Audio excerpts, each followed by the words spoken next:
The autumn wind cut through Silver Creek Valley like a blade, carrying the scent of pine and the promise of an early winter. Marcus Sullivan pulled his weathered coat tighter as he guided his horse down the mountain trail toward town. At 52, he was a man carved from the harsh Colorado landscape.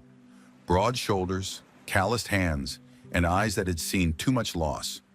2 years had passed since consumption claimed his wife, Sarah, and 3 since a hunting accident took their son, Thomas. The ranch that once echoed with laughter now stood silent, save for the wind whistling through empty rooms. Marcus told himself he rode to Silver Creek for supplies, but the truth sat heavier in his chest. He rode to escape the ghosts that haunted his homestead. The town sprawled before him like a cluster of matchboxes against the towering peaks.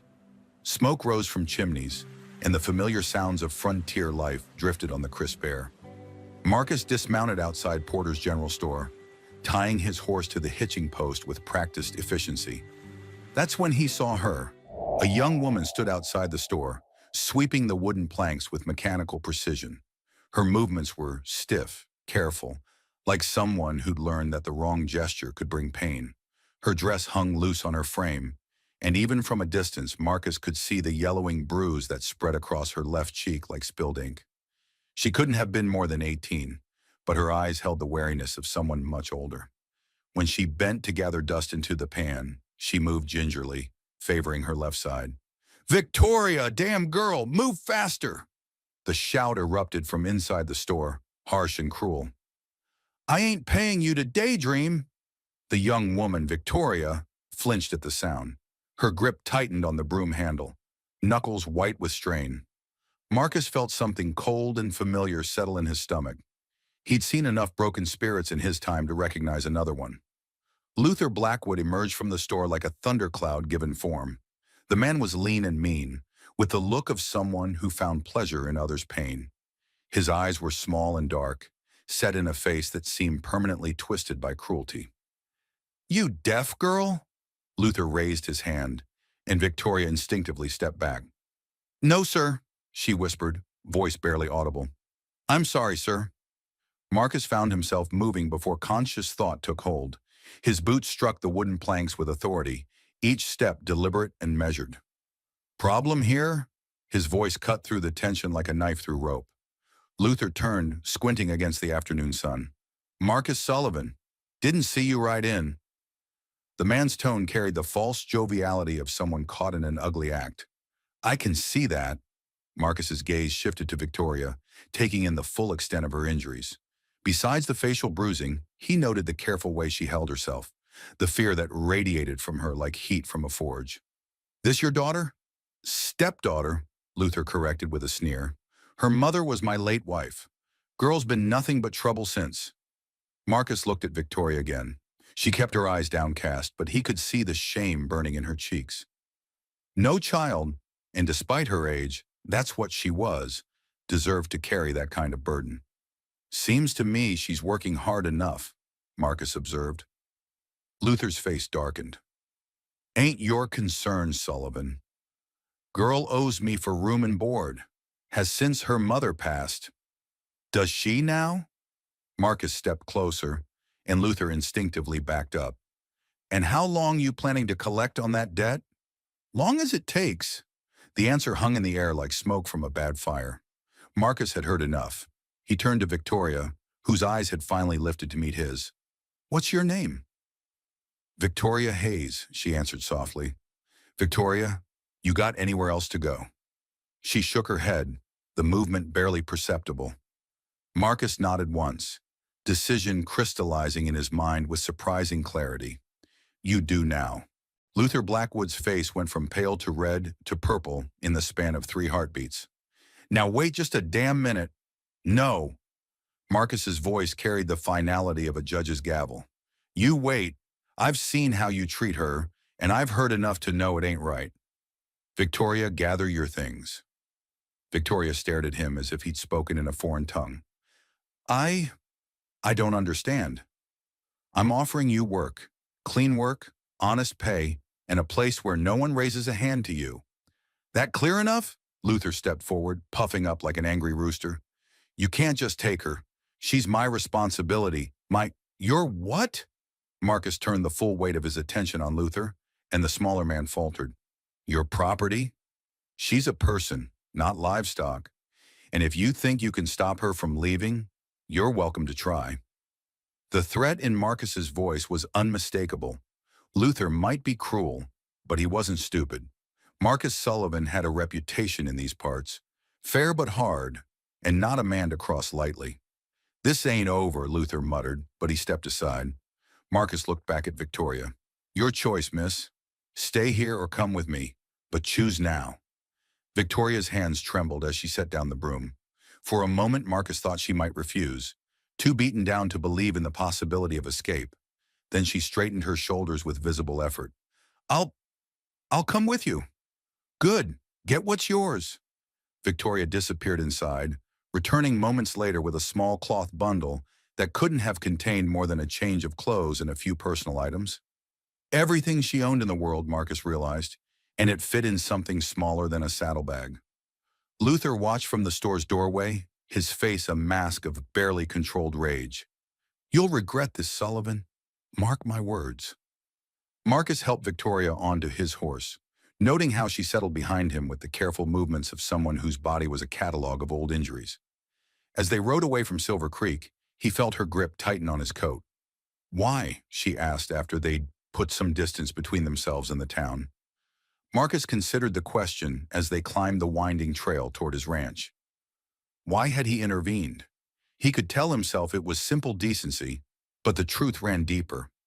Maybe it was the way Victoria's situation echoed his own losses. Maybe it was the recognition that they were both broken in different ways. Or maybe it was just that he'd stood by and watched enough suffering for one lifetime. Sometimes a man sees something that ain't right, and he's got to choose, he said finally. Stand by and let it happen, or do something about it. But you don't know me. I know enough. Marcus guided his horse around a fallen log. I know you didn't deserve what he was doing to you. I know you're stronger than you think, or you wouldn't have survived this long. And I know everyone deserves a chance at something better. The ranch came into view as they crested the final ridge. The main house sat in a natural clearing, built from local timber and stone, with a wraparound porch that faced the valley. The barn and outbuildings were well maintained, speaking to their owner's character even in his grief. Victoria's intake of breath was audible. It's beautiful. It's home, Marcus said simply, though the word felt strange on his tongue after so many months of loneliness. He helped her down from the horse, noting again how carefully she moved. Inside, the house was clean but sparse, with the hollow feeling of a place where laughter had died. Marcus showed her to the spare room, Thomas's old room, though he didn't mention that. Bed's got clean sheets, he said, setting her bundle on the quilt. There's a wash basin and pitcher, and the privy's out back. You hungry? Victoria nodded hesitantly. I'll put something together. Rest if you need to. In the kitchen, Marcus found himself staring at the pot of stew he'd made the night before. When was the last time he'd cooked for someone else? When was the last time another voice had echoed through these rooms? He ladled the stew into 2 bowls, cut thick slices of bread, and called Victoria to the table. She emerged from the room looking overwhelmed, her eyes taking in every detail of the house as if she couldn't quite believe she was there. They ate in comfortable silence, the only sounds the clink of spoons against bowls and the wind rattling the windows. Marcus watched Victoria eat with the focused intensity of someone who'd learned not to take meals for granted. This is good, she said softly. My Sarah's recipe. The words came out before Marcus could stop them, bringing with them a familiar ache. Your wife? Was. Consumption took her 2 years back. Marcus set down his spoon, surprised by how easy it was to talk about. Our boy Thomas died the year before. Hunting accident. Victoria's eyes filled with sympathy. I'm sorry. Life's got a way of taking what matters most, Marcus said. Question is what you do after. After dinner, Marcus showed Victoria around the ranch, pointing out the barn, the chicken coop, and the small vegetable garden that had grown wild in his neglect. She listened intently, asking quiet questions about the animals and the land. What would you like me to do? She asked as they stood on the porch, watching the sun set behind the mountains. Tomorrow? Whatever you feel up to. Garden could use attention. Chickens need tending. But tonight, just rest. You're safe here, Victoria. That's a promise. She looked at him with something that might have been hope. Thank you, Mr. Sullivan. Marcus, he corrected. We're family now, such as it is. That night, as Marcus sat by the fire with his evening coffee, he heard the soft sound of crying from the spare room. He didn't intrude. Some tears needed to fall in private. But for the first time in months, the house didn't feel quite so empty.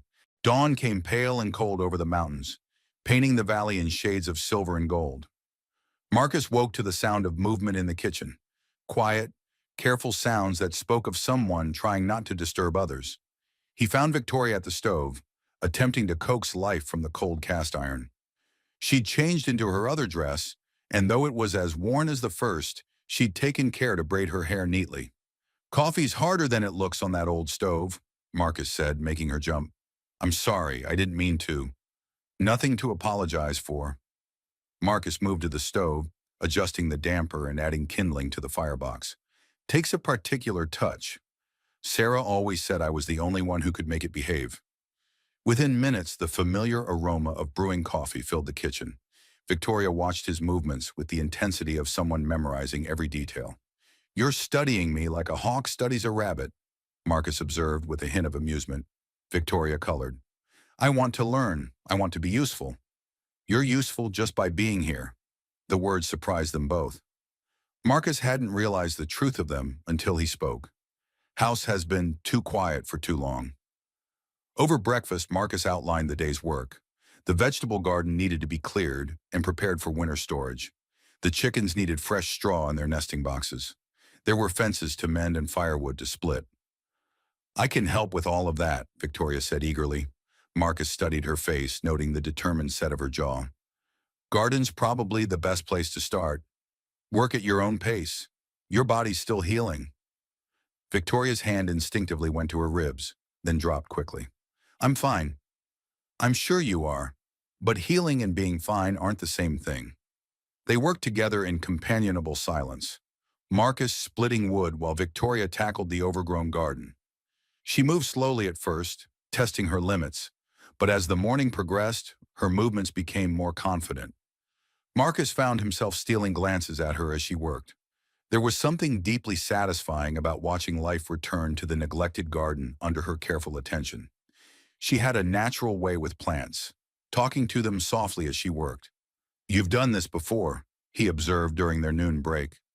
My mother had a garden, Victoria said, settling carefully on the porch steps. Before she married Luther, she taught me about growing things, about how plants are like people. They need the right conditions to thrive. What happened to her? Victoria's face clouded. Fever, Luther said, but she was getting better. And then, she shrugged, the gesture heavy with unsaid words. Marcus felt cold anger settle in his chest. He'd known men like Luther Blackwood, men who sucked the life from everything around them. She sounds like she was a good mother. She was. Victoria's voice was soft with memory. She used to say that gardens were hope made visible. Every seed you plant is a promise that tomorrow will come. They spent the afternoon working side by side, Marcus repairing fence posts while Victoria continued her assault on the garden's weeds. As the day wore on, he noticed how she gradually relaxed, her movements becoming less guarded. You sing, he observed as a soft melody drifted from where she worked. Victoria stopped abruptly, color flooding her cheeks. I'm sorry, I didn't realize. Don't stop.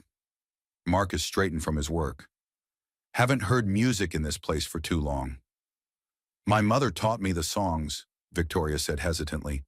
She said music makes the work lighter. Your mother sounds like a wise woman. That evening, Marcus taught Victoria how to work the temperamental coffee pot, how to adjust the stove's dampers for even heat, and how to bank the fire for the night. She absorbed every lesson with fierce concentration. You don't have to learn everything in one day, he said as they sat on the porch after dinner. I want to earn my keep. Marcus turned to study her profile in the lamplight. Victoria, look at me. She met his eyes reluctantly. You don't owe me anything. You're not paying off a debt. You're here because no one should have to live the way you were living. But I don't understand why you care. Marcus was quiet for a long moment, watching the stars emerge in the darkening sky. Maybe because I know what it's like to feel powerless. When Sarah got sick, when Thomas died, I couldn't do anything to stop it. Couldn't protect them. But I can protect you. Victoria's eyes shimmered in the lamplight. I've forgotten what it feels like to be safe. Then we'll help you remember. That night, Marcus lay in bed listening to the sounds of another person in his home. Quiet footsteps, the soft closing of a door, the whisper of fabric as Victoria settled into sleep. For the first time since his family's deaths, the silence didn't feel like a weight pressing down on his chest. 3 weeks passed in peaceful routine. Victoria's bruises faded to yellow and green, then disappeared entirely. Her movements became less guarded, her smiles more frequent. The garden flourished under her care, and Marcus found himself looking forward to their shared meals and evening conversations on the porch. It was too good to last. Marcus was repairing a broken axle on his wagon when he heard horses approaching, multiple riders moving at an urgent pace. He straightened, hand automatically moving to the rifle he kept propped against the barn wall. Sheriff Wade Blackwood rode into the yard with 2 deputies flanking him. Luther's brother wore his badge like a crown, and his smile held all the warmth of a snake's belly. "Sullivan," Wade called out, not bothering to dismount. "We need to talk." "About what?" Marcus kept his voice level, though every instinct screamed danger. "About the girl you kidnapped from my brother." "Kidnapped?" Marcus let the word hang in the air. "That's an interesting way to describe offering someone a job." Wade's smile widened. "Girl's a minor under her guardian's care. Taking her against his will is a crime. She's 18 and made her own choice." "You got proof of her age?" Wade's tone suggested he knew Marcus didn't. "Because Luther's got papers saying she's 17. Makes her his responsibility until she comes of age." Marcus felt ice form in his veins. Of course Luther would have documentation. Men like him always covered their tracks. "Where is she?" Wade continued. "Bring her out, and we'll discuss this reasonable-like." "Discuss what, exactly?" "Her return to her legal guardian." Victoria appeared in the barn doorway, rifle in hand. The sight of her armed and ready sent a surge of pride through Marcus's chest. Whatever else had happened, Victoria Hayes was nobody's victim anymore. "I'm not going anywhere," she said, voice steady despite the tremor Marcus could hear underneath. Wade's eyes fixed on the rifle. "Now, girl, you don't want to do something stupid." "Only stupid thing I ever did was stay with Luther as long as I did." "Legal guardian," Wade repeated. "Law's the law." "Whose law?" Marcus stepped forward, drawing the sheriff's attention back to him. "The kind that lets a man beat a girl bloody and call it discipline?" "You got proof of abuse?" Marcus gestured at Victoria. "Look at her when I found her. Anyone with eyes could see. I see a girl who probably fell down some stairs. Clumsy types, young ladies. Always hurting themselves." The casual dismissal of Victoria's suffering sent white-hot rage through Marcus's system. His hand tightened on the rifle. "Easy, Sullivan," Wade said, noting the movement. "No need for this to get messy. Just hand over the girl, and we'll forget this misunderstanding ever happened." "Not happening." Wade's expression hardened. "Then I'll have to arrest you for kidnapping and harboring a runaway minor." "Try it." The standoff stretched taut as a bowstring. Marcus could feel Victoria's tension behind him, could see the deputies' hands hovering near their weapons. One wrong move, and blood would spill in his yard. "This ain't over," Wade said finally, wheeling his horse around. "Luther's got rights, and I aim to see them protected." Marcus watched them ride away, not lowering his rifle until they disappeared behind the ridge. Only then did he turn to Victoria. "You all right?" She nodded, though her knuckles were white where she gripped her weapon. "What do we do now?" "Now we prepare." Marcus moved to stand beside her, both of them watching the empty trail. "Because they'll be back, and next time they won't come asking nicely." That evening, Marcus sat at his kitchen table with paper and ink, composing letters to old friends and allies. If Luther Blackwood wanted a fight, he'd get one, but not the kind he was expecting. Victoria watched him write, her own hands busy cleaning and oiling the small pistol Marcus had given her. "Who are you writing to?" she asked. "People who understand that sometimes the law and justice aren't the same thing." Marcus signed another letter with a flourish. "Dutch Kowalski fought with me in the war. Iron Pete Morrison knows every trail in these mountains. Jake Porter runs the general store and has no love for the Blackwoods. You think they'll help? Marcus looked up at her, noting the resolve in her eyes. I think when people see what's right, they'll stand up for it. And if they don't, well, we'll handle it ourselves. Victoria nodded, understanding passing between them without words. Whatever came next, they would face it together. The responses to Marcus's letters came swiftly, carried by men who rode hard and asked few questions. Dutch Kowalski arrived first, a mountain of a man with graying hair and scars that told stories of old battles. He'd served under Marcus during the war and followed him through hell and back. Heard you got woman trouble, Dutch said, swinging down from his horse with a grin. Not woman trouble, Marcus corrected. Trouble with men who think women are property. Same difference. What do you need? Iron Pete Morrison came next, silent as his nickname suggested. The half-Cherokee tracker could read sign like scripture and move through the mountains like smoke. He spoke little but understood everything. Jake Porter closed his store early to ride out, bringing supplies and information. Wade's been asking questions, he reported. Wants to know who's been buying extra ammunition, who's been sending letters. Man spooked? Good, Marcus said. Spooked men make mistakes. By the end of the week, 8 men had gathered at the ranch. Not soldiers, but something just as dangerous. Men with nothing left to lose and everything to protect. Victoria watched them plan with fascination and growing confidence. These weren't the broken-down drifters she'd known in Silver Creek. These were capable men who'd chosen to stand with Marcus because they believed in what he was doing. You're building an army, she observed one evening as she and Marcus sat on the porch. I'm building a family, Marcus corrected. Army fights for orders. Family fights for each other. The distinction mattered, and Victoria understood why. She'd never had a family like this. People who would risk everything simply because it was right. What if Luther brings more men? Then we'll deal with more men. Marcus's voice carried calm certainty. But I don't think it'll come to that. Bullies like Luther count on fear and isolation. When they see they're outnumbered and outgunned, they usually find someone easier to pick on. Victoria hoped he was right, but something in her gut suggested Luther Blackwood wasn't the type to back down easily. Men like him would rather burn everything than admit defeat. Her suspicions proved correct 3 nights later. Marcus woke to the smell of smoke and the sound of Dutch's voice shouting alarm. He rolled from bed, grabbed his rifle, and rushed outside to find the barn blazing like a beacon against the night sky.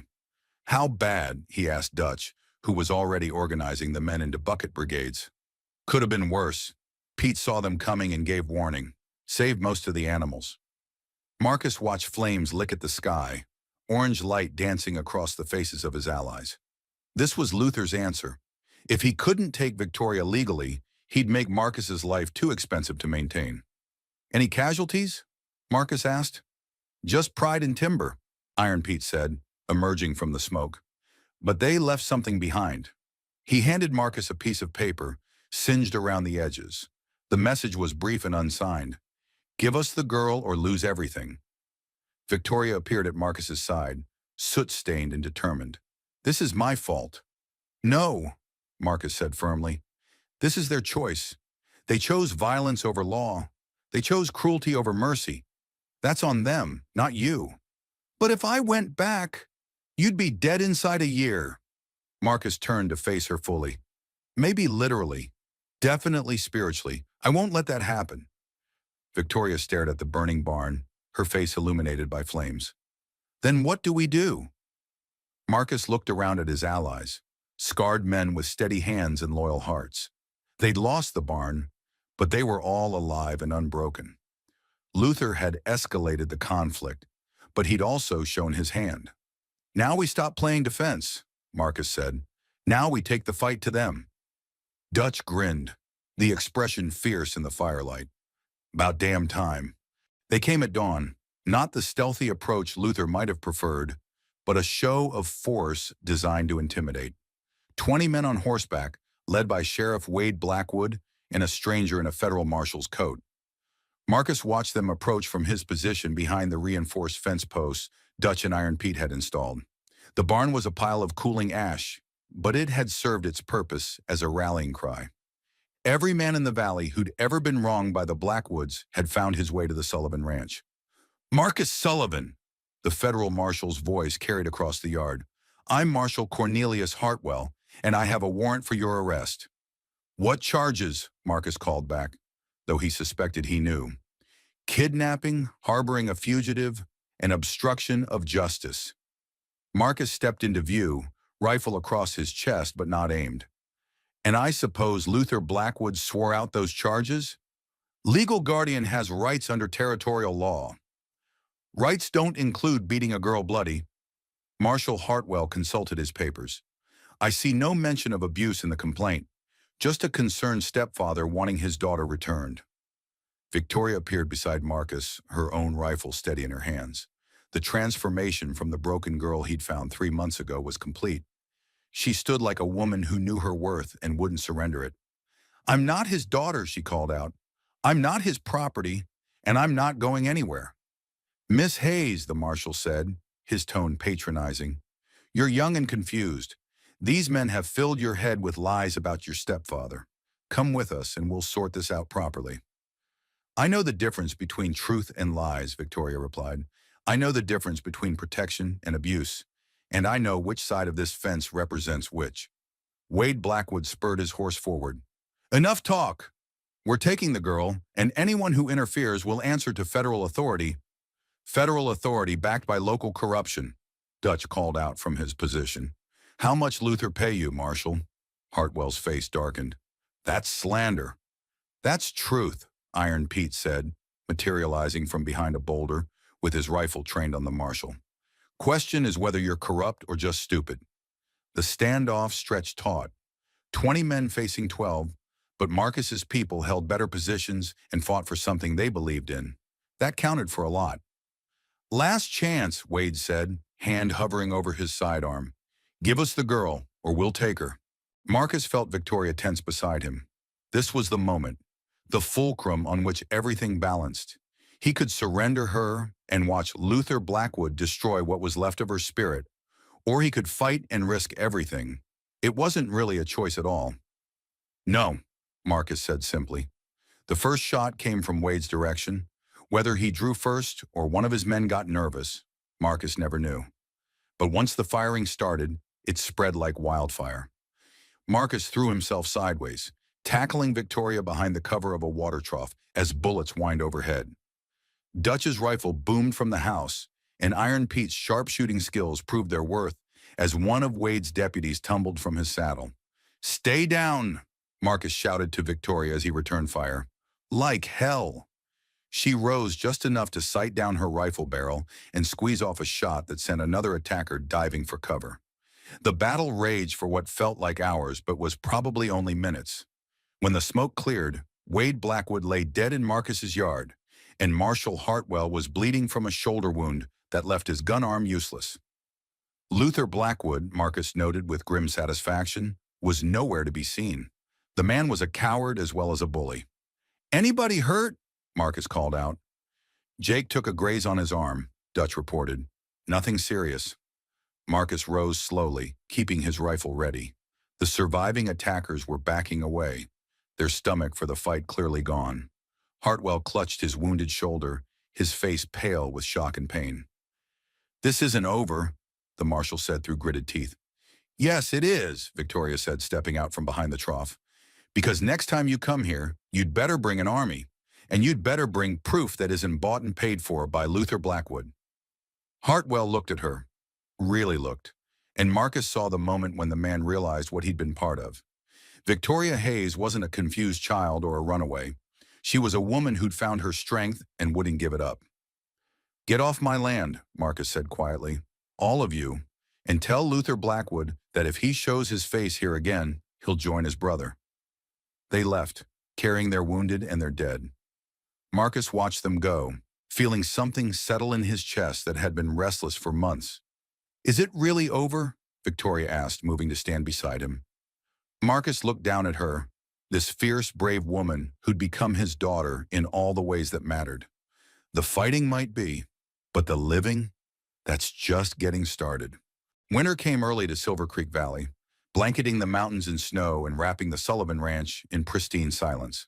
The barn had been rebuilt stronger than before, and the bullet holes in the fence posts served as reminders of how far they'd all come. Victoria stood in the kitchen, flour dusting her hands as she kneaded bread dough. The movements came naturally now. She'd learned to read the dough's texture, to know when it needed more flour or another minute of working. Outside, Marcus was splitting firewood with the steady rhythm that marked his approach to all tasks. The past month had been one of quiet healing. Wade Blackwood was buried in Silver Creek Cemetery, and Luther had seemingly vanished. Some said he'd headed south to Arizona Territory. Others claimed he'd drunk himself to death in a Denver saloon. Victoria didn't care which story was true as long as he stayed gone. Marshall Hartwell had returned with new papers, documents bearing the territorial governor's seal that officially named Marcus Sullivan as Victoria Hayes's legal guardian. The marshal had been subdued during his second visit, his wounded shoulder a visible reminder of what happened when federal authorities served corrupt local interests. "Smells good in here," Marcus said, stamping snow from his boots as he entered. "Sarah's recipe," Victoria replied, using the name naturally now. She'd taken to speaking of Marcus's late wife as if she'd known her, drawing comfort from the connection. She'd be pleased to see her kitchen being used properly again. Marcus hung his coat on the peg by the door. "Coffee? Already brewing."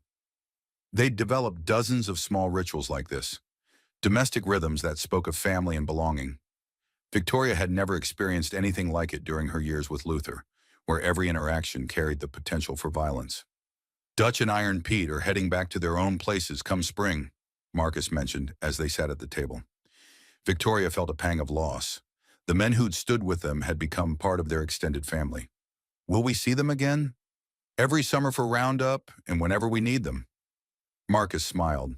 "Some bonds don't break with distance." Victoria nodded, understanding.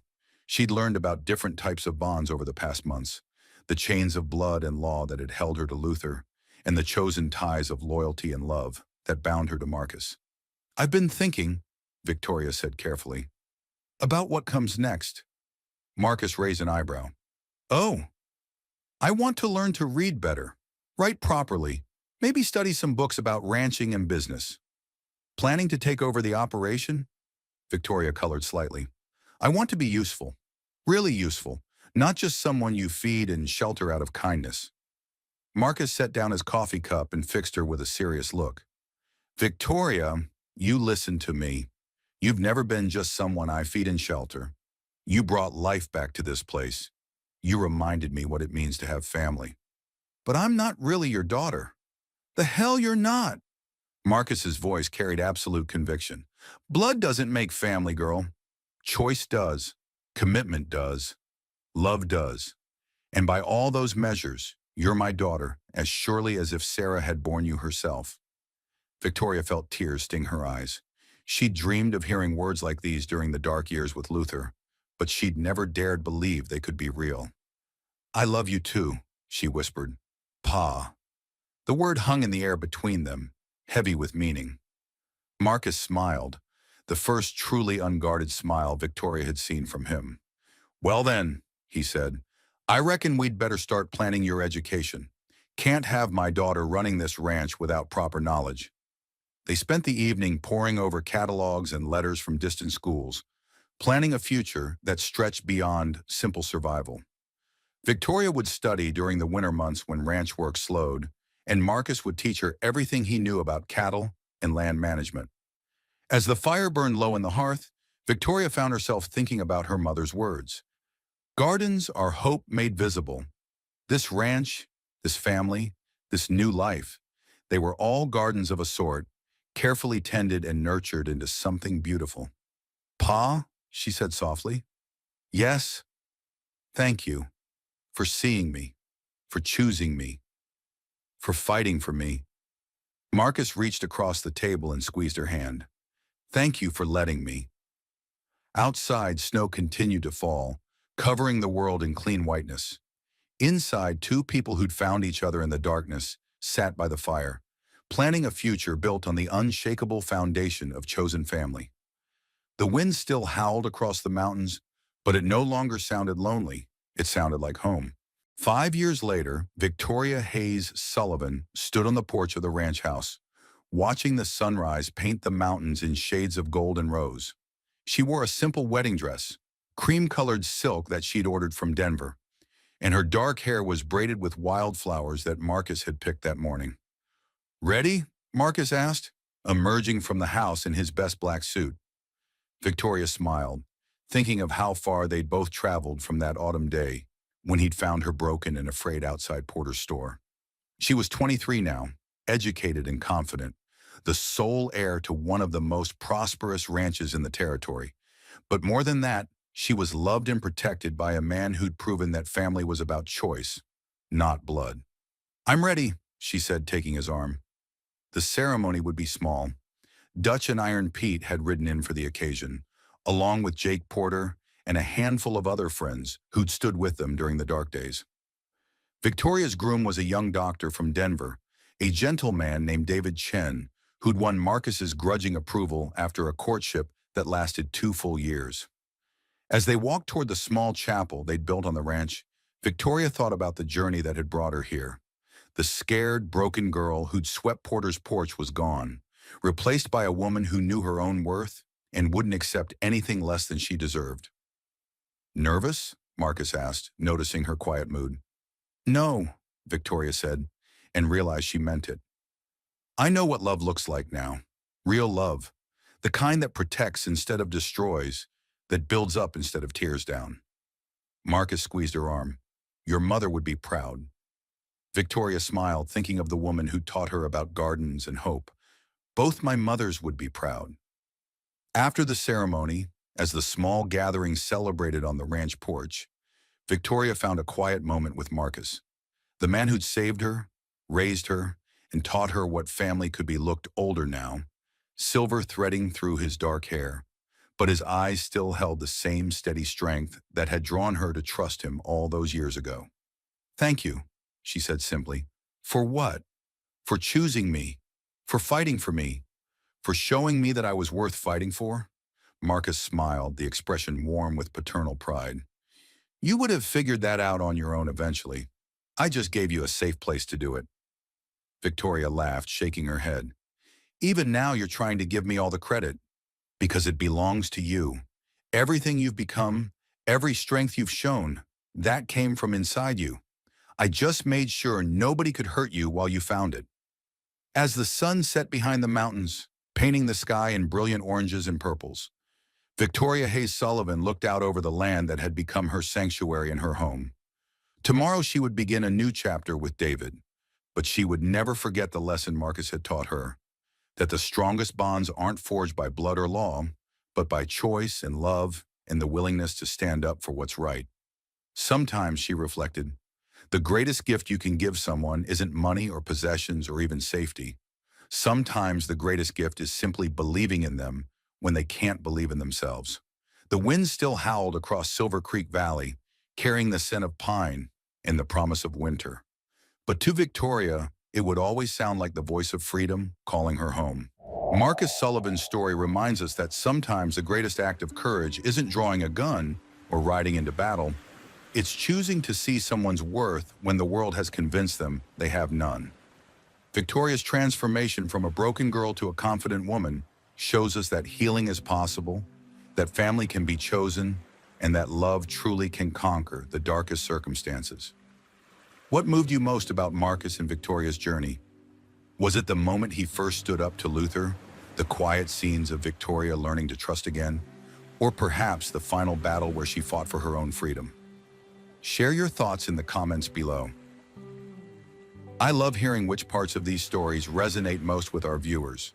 And if you're new here, welcome to our channel. We specialize in bringing you the most compelling historical fiction and Western romance stories, tales of strong characters who overcome impossible odds through courage, love, and determination. Don't forget to hit that subscribe button and ring the notification bell so you never miss a new story. For our returning viewers, thank you for continuing this journey with us. Your support means everything, and your comments often inspire the themes we explore in future tales. Where are you watching from today? Drop your location in the comments. It's always amazing to see how far these stories of hope and resilience travel around the world. Until next time, remember, sometimes the family we choose is stronger than the one we're born into, and there's always hope for a new beginning, no matter how dark things may seem.